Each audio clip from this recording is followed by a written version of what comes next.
Warning, some of the content discussed may not be appropriate for all viewers.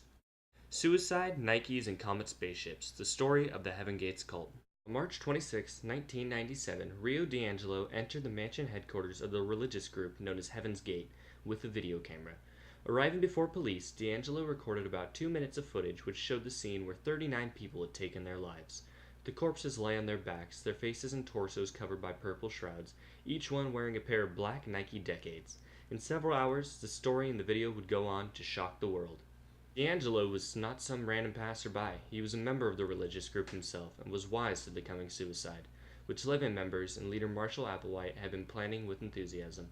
Lacking a car, he asked his boss for a lift from Los Angeles to San Diego and rode down to be the first person on the scene. The video he shot has no audio, but if it did, we would hear D'Angelo screaming to his fellow cult members in case any of them had survived and needed help. But no one did survive. Instead, he was greeted by dozens of dead bodies, some having undergone a few days' worth of decomposition, which had been accelerated by the heat of the Southern California spring.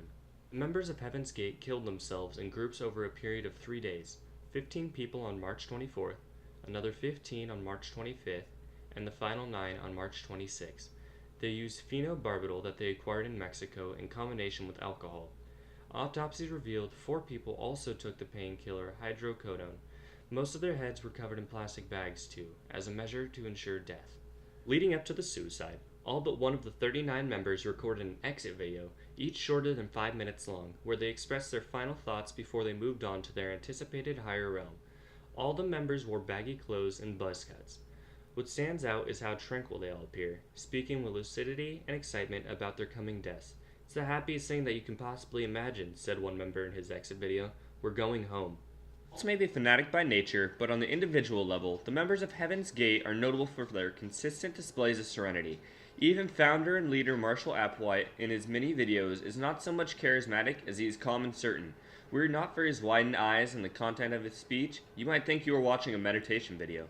But in truth, the message and practices of Heaven's Gate veered into full-on zaniness. The cult operated by mixing elements like UFOs and aliens with the Christian-style promise of a messiah, who was, of course, meant to be Applewhite.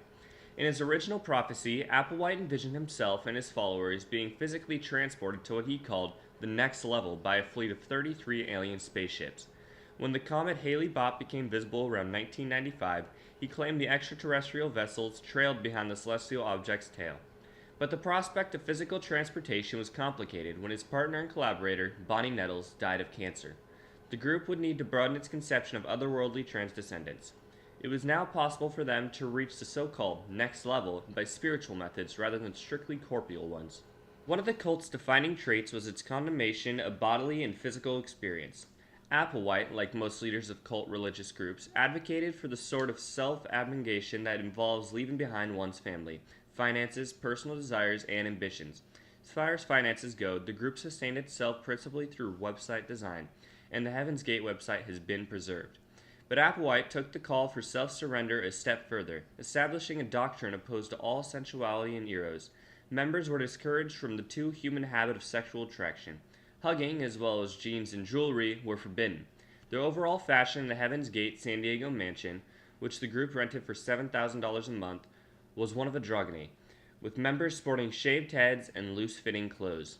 Applewhite, who fled from conventional society in part because of a homosexual affair that dissolved his marriage, took his opposition to human sexuality far enough to compel him to Mexico City, where he and 6 other members of Heaven's Gate were surgically castrated.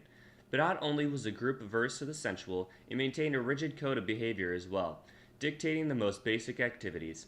The cult kept a thick procedures book that enforced the 7/22 vitamin intake time, the direction to shave with a razor, and the proper circumference for pancakes. These rules were implemented with the argument that they were training for the strict and disciplined life they would live on alien spacecraft, but in reality, they kept members obedient and subservient to the group and its leader.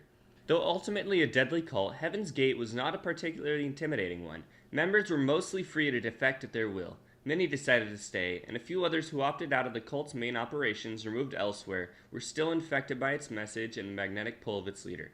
For the most part, it survived by persuasive power rather than fear. As proof of this, not all members of the cult killed themselves that week.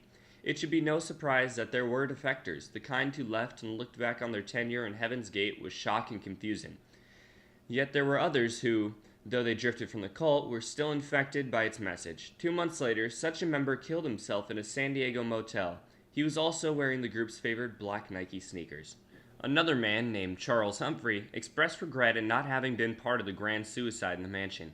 In a documentary interview, he said, "I was so happy to hear that they were finally off this planet. I just wished that I was with them at that moment." Humphrey would wind up killing himself a few months later by suffocating himself in a plastic bag attached to a car's exhaust pipe, bringing the ultimate Heaven's Gate death toll to 41 people. And that was the end of the Heaven's Gate cult.